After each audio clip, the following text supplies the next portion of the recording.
নমস্কার বন্ধুরা, আশা করছি আপনারা প্রত্যেকেই ভালো আছেন। হ্যাঁ, আমিও ভালো আছি। আবার চলে এসেছি নতুন একটা ভিডিও নিয়ে। তো আজকে আমি কি বানাতে চলেছি? হ্যাঁ, আজকে বানাতে চলেছি মায়াপুর ইস্কনের বিখ্যাত সেই হলুদ মুড়ি।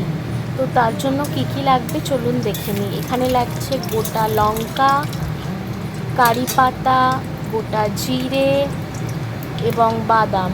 তো ফার্স্টেই দেখতে পাচ্ছেন কড়াইতে তেল গরম করে আমি 3টে গোটা লঙ্কা চিড়ে দিয়েছি। লঙ্কাটা যখন হাফ ভাজা হয়ে আসবে তার মধ্যে দিয়ে দিয়েছি গোটা জিরে ভাজা হয়ে এলে দিয়ে দেবো বাদামগুলো, এগুলো কাঁচা বাদাম। এরপরে দিয়ে দেবো কারি পাতা। এটা একটা অত্যন্ত টেস্টি হেলদি স্ন্যাক্স। তো দেখতেই পাচ্ছেন আমি এখানে গোটা বাদাম, গোটা লঙ্কা, কারি পাতা, জিরে দিয়ে এগুলোকে ভালোভাবে ভেজে নিচ্ছি। আপনারা প্রত্যেকে বাড়িতে ট্রাই করতে পারেন, এটা খেতে অসম্ভব ভালো হয়। এটা ভীষণই একটা হেলদি স্ন্যাক্স। তো দেখতেই পাচ্ছেন আমার যখনই বাদামগুলো ভাজা হয়ে আসবে সেই পর্যায়ে আমি দিয়ে দেব পরিমাণ মতো নুন। যেই রকম নুন খান আপনারা আপনাদের পরিমাণ অনুযায়ী নুন দিয়ে দেবেন।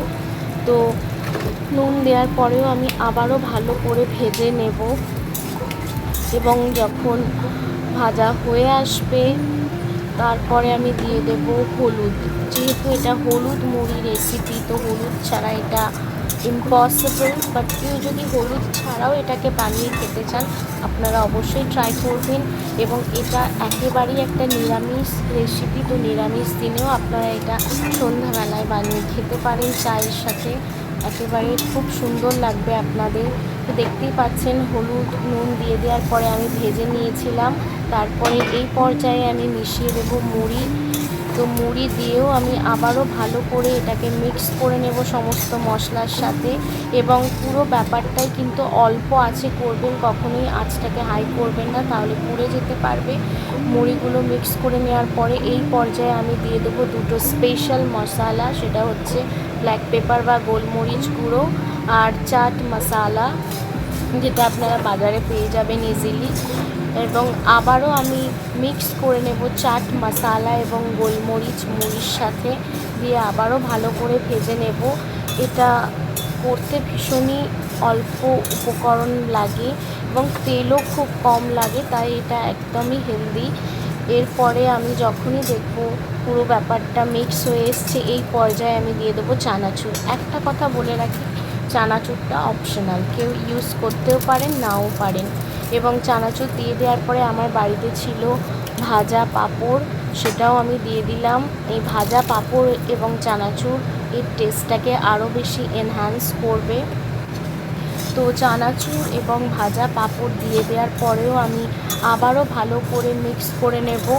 দিয়ে অল্প আছে এটাকে আবারও কিছুক্ষণ আমি ভেজে নেব। এইভাবেই কিন্তু রেডি হয়ে যাবে আপনার হলুদ মুড়ি রেসিপি। এটা ভীষণই সিম্পল, আপনি 10 মিনিটের মধ্যেই বানিয়ে ফেলতে পারেন আপনার কাছে যদি প্রতিটি উপকরণ থাকে। আবারও বলছি, চানাচুর এবং পাঁপড় এটা একেবারেই অপশনাল, আপনারা টেস্টটাকে আরও বাড়ানোর জন্য এটা ইউজ করতেই পারেন। তো দেখতেই পাচ্ছেন আমার প্রায় রেডি হয়ে এসছে। এরপরে আমি আঁচটাকে বন্ধ করে দেব এবং কিছুক্ষণ পরে এটাকে আমি থালায় ঢেলে সার্ভ করে দেব, তাহলেই আমার রেডি হয়ে যাবে হলুদ মুড়ি রেসিপি। আশা করছি আপনাদের প্রত্যেকের ভিডিওটি ভালো লেগেছে। Thank you so much. Tata.